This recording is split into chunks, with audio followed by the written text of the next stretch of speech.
지난주에 예고해드린 대로 제가 영화에서 출애굽 10가지 재앙과 홍해까지 영상을 한 10분 정도 준비했는데요.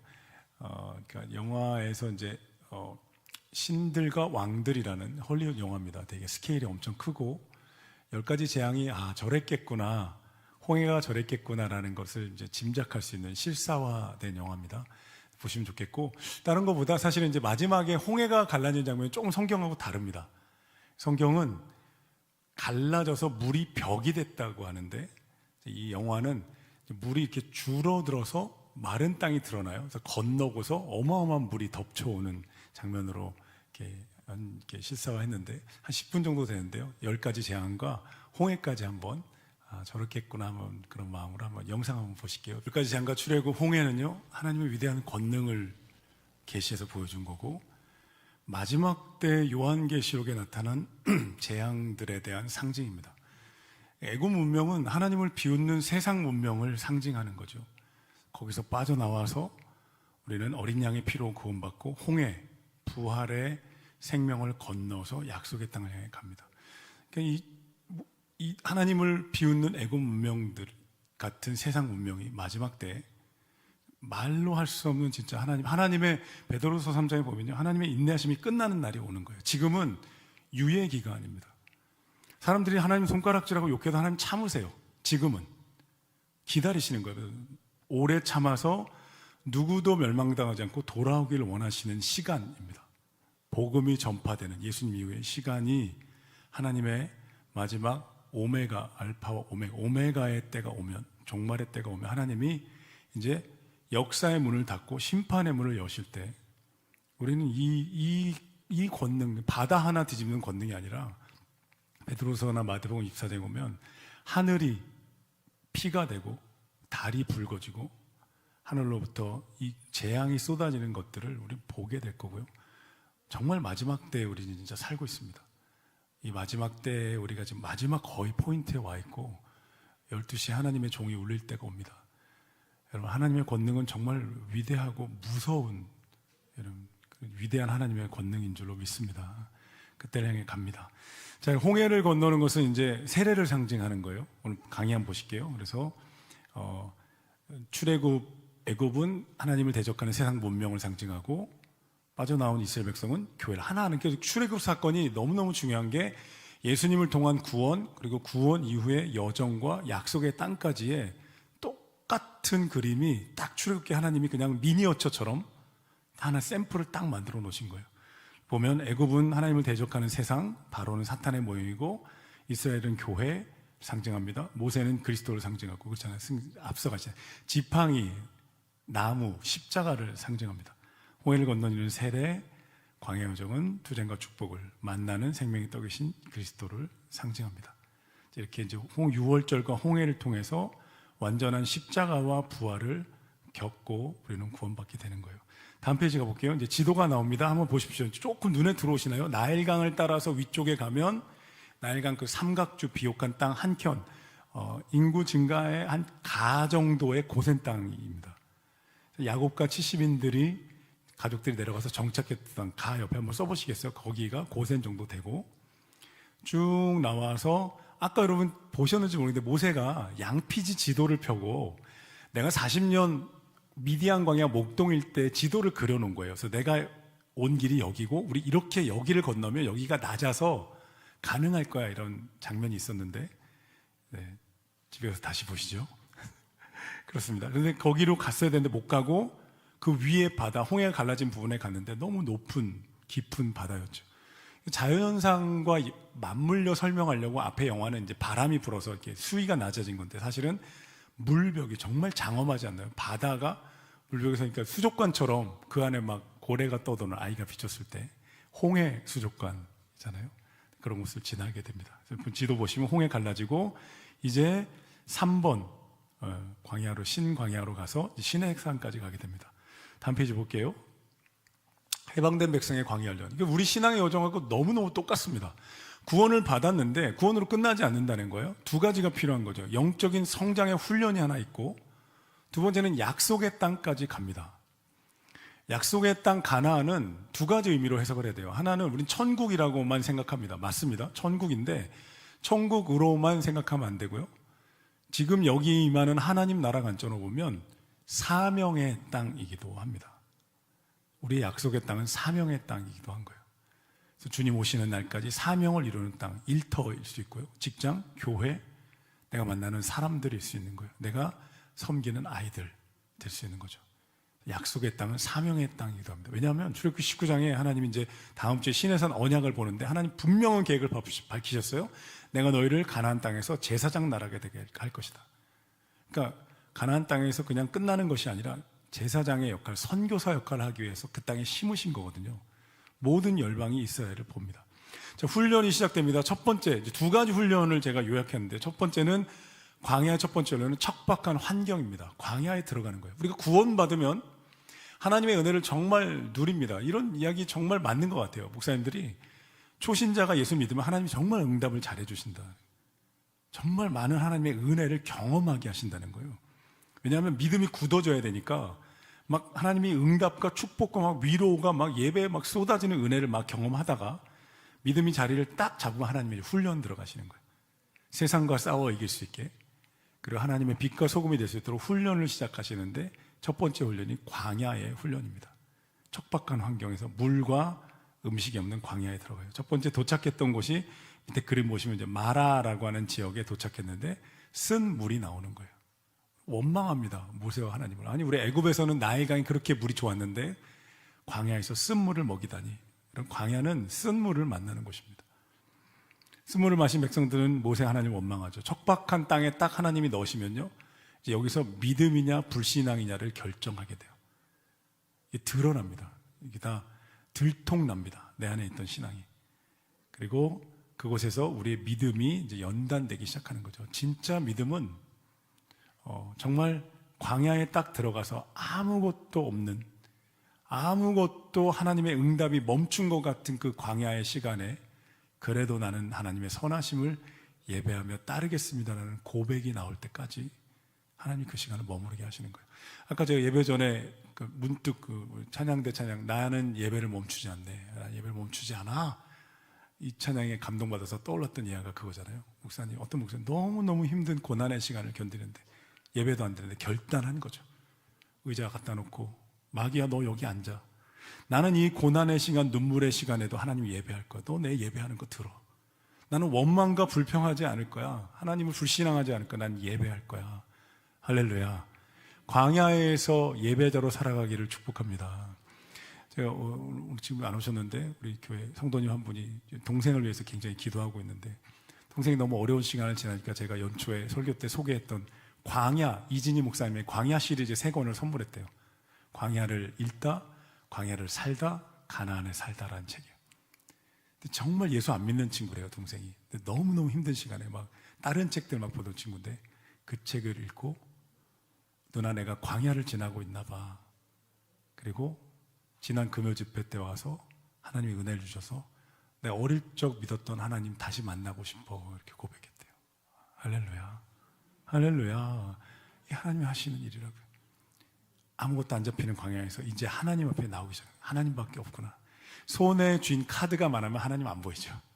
이거 쓸 수 있잖아요. 쓸 수 있는 가용자원이 너무 많아요. 다 안 통해요. 이게 광야거든요. 다 안 통해요. 물도 없고 음식도 없어요. 하나님 바라보는 시간이 광야입니다.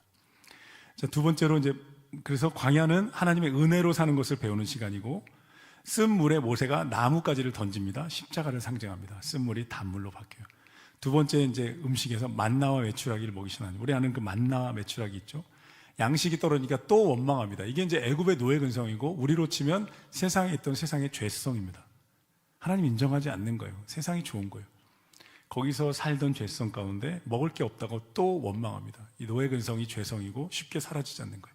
하나님 하늘에서 만나라는 떡을 주셨어요. 이 만나의 이름이 뭐냐면 이것이 무엇인가 이런 거예요. 출애굽기 16장에 보면 하나님이 내가 너에게 만나를 주겠다. 아침에 가서 거둬라. 그래서 아침에 거두러 나갔는데 백성들이 보니까 흰 밀가루 같은 것들이 떠져 있는 거예요. 달콤하기도 하고 반죽해서 음식을 만들어 먹을 수 있는 만나, 이것이 무엇인가 이런 뜻입니다. 이 만나는 광야에서 하나님이 먹이신다. 하나님 먹여야 산다. 이게 광야입니다. 진짜 아무런 도움 없이 개척교회 할 때요, 제가 진짜 하나님 광야에 집어넣으셔서 정말 연단시켜서 무릎 꿇게 하셨고, 정말 뭐 어떻게 먹고 살아야 되지 않은데 어느 날 기도하는데 하나님 저 일하면 저희 사모랑 일할게요. 일하면서 개척교회 하는 거 전 자랑스럽습니다. 괜찮습니다. 일하는데 어느 날 기도하는데 하나님이 성민아, 나 너 일 안 시킬 거야. 기도시킬 거야. 명확하게 말씀하셨어요. 그래서 오전 내내 12시까지 9시부터 사모랑 둘이 마루 거실에서 기도하고 예배하고 막 기도하다 졸고 막.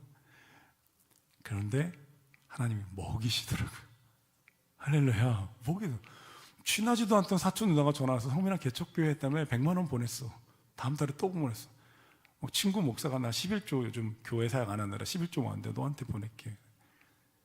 광야는 하나님이 먹이시고 하나님이 높이신다는 것을 정말 몸으로 인생으로 깨닫게 되는 곳입니다. 만나는 생명의 떡이신 그리스도를 상징합니다. 광야 같은 인생의 생명의 양식을 먹이십니다.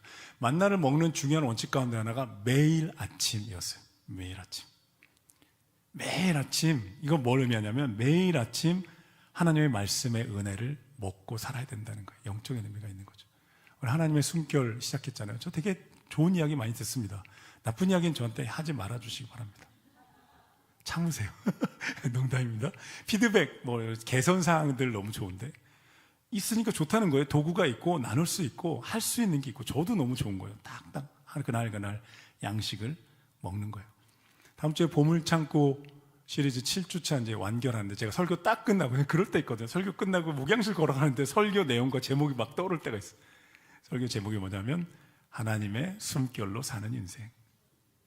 멋있다고 해주세요.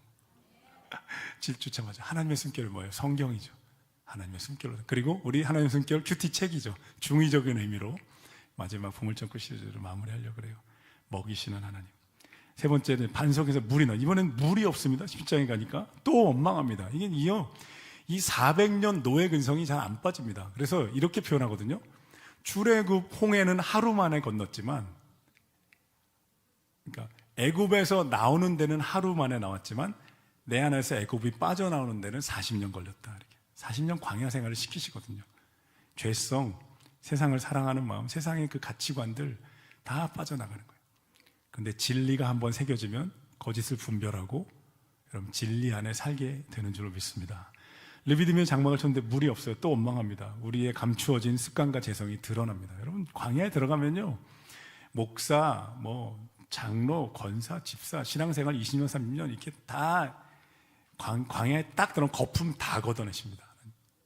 하나님 거품 싹 걷어내요. 너의 믿음의 현실, 너가 얼마나 죄성과 세상을 사랑하고 나를 경외하지 않는지 보여줄게. 싹 보여주세요.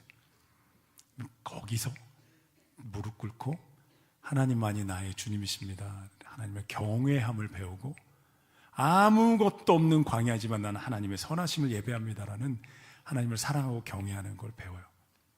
그러면 광야를 나오게 하시거든요. 하나님이 가나안에서 광야처럼 예배자로 살게 하시는 거예요. 이게 광야예요. 물이 없습니다. 원망과 불평은 습관의 문제로 끝나지 않습니다. 하나님을 향한 불신앙으로 이어집니다. 그럼 원망과 불평이 습관화되잖아요. 결국 내 인생에 함께 하시는 선하신 하나님에 대한 불평이 되는 거예요. 불신앙으로 이어지고 하나님과 멀어집니다. 모세에게 반석을 치라고 명하셨고, 그래서 바위에서 물이 새어나옵니다. 치는 것은 예수님의 십자가를 상징하는 그 고통을, 갈라지는 예수님의 십자가를 통해 생수가 우리에게 나오게 됩니다. 이게 이제 광야의 훈련이었어요. 두 번째, 마지막으로 광야의 두 번째 훈련은 전쟁 훈련입니다. 전쟁. 나와서 그렇게 먹을 걸 지나는데 아말렉 족속과의 전쟁을 하게 됩니다. 여러분 맥락을 한번 잘 보세요. 애굽이라는 거대한 문명 안에서 400년을 안전하게 살았어요. 그 대신에 노예로 살았죠. 그러니까 애굽 파라오가 다 싸워주고 다스리는 땅이었는데 광야에 딱 나오니까 이제 일단 먹을 게 없고 살기가 힘드니까 이제 광야의 훈련이죠. 두 번째는 전쟁을 이제 싸워야 되는 거예요. 내가 한 번도 싸워본 적이 없어요. 노예로 살면서 싸워야 되는 거예요. 이게 우리 신앙하고 똑같습니다. 이제 구원받은 기쁨, 막 어린아이 같은 신앙생활 때 하나님 막 먹이세요. 보호하시고 대신 싸워주세요. 막 그렇잖아요. 은결이도 막 다 보호해주죠. 막 넘어질까 뭐 다짐 다 하다가 어느 날 이제 이 아이가 자라면서 자기가 맞닥뜨려야 되는 인생의 시험과 고난들을 마주서게 됩니다. 유치원에 가서 친구들하고도 투닥거려 봐야 되고요. 초등학교 들어가서 은결이가 첫사랑과 헤어져 봐야 되고, 고3이 되면요, 우리 수능생들 아무리 엄마 아빠가 고3 수능생들 죽도록 사랑해도 자기가 걸어 들어가 책상에 앉아 시험을 치러야 합니다. 그러니까 부모님들이요, 하나님을 알려줘야 되는 거예요. 아무리 부모님이 사랑하고 다 해줄 것 같아도요, 결국 자기의 인생을 자기가 딱 맞닥뜨려 싸워야 되는 순간이 왔을 때 부모도 없어요, 친구도 없는 그 홀로 있는 순간에 누가 함께 하세요? 하나님이 함께 하셔야 되는 거예요. 하나님의 말씀이 이 아이 옆에 있는 거예요. 영원히 떠나지 않는 이 한 권의 말씀과 성령님이 옆에 있으면 우리 아이들이 인생을 맞닥뜨려 승리할 수 있는 줄로 믿습니다. 신앙을 유산으로 물려줘야 되는 거예요. 결국 다 떠나거든요. 그래서 성도가 성장하면 중간에 보십시오, 이제 어린아이에서 영적 전쟁으로 싸우기 시작합니다. 중간에 너희가, 에베소 6장 말씀 읽어볼까요? 다 같이 읽겠습니다. 시작. 너희가 능히 대적하기 위하여 하나님의 전신갑주를 입어라. 우리의 씨름은 혈과 육에 상대하는 것이 아니요 통치자와 권세들과 이 어둠의 세상 주관자들과 하늘에 있는 악의 영들을 상대함이라. 그러므로 하나님의 전신갑주를 취하라. 아멘. 그러니까 구약의 이스라엘 백성들이 아브라함이 318명을 데리고 조카 롯을 구하러 갔던 이런 전투 이야기는 했는데, 민족 단위로 전쟁을 치른 첫 번째 장면이 출애굽기 17장의 아말렉 작성과의 전쟁이에요. 여기서 하나님 뭘 하시냐면 전쟁의 원리를 알려주세요. 전쟁의 원리. 전쟁의 원리 간단합니다. 2번 보십시오. 전쟁 승리의 비결 읽어볼게요. 여호수아처럼. 시작. 여호수아처럼 실행하고 모세처럼 기도하라. 하나님이 투트랙으로 이 전쟁의 이제 전쟁 전략을 주셨어요. 하나는 모세와 젊은 전구들을 모아서 군대로 싸움을 내보내라. 하나. 두 번째, 모세 너는 아론과 홀을 데리고 산에 올라가서 기도해라.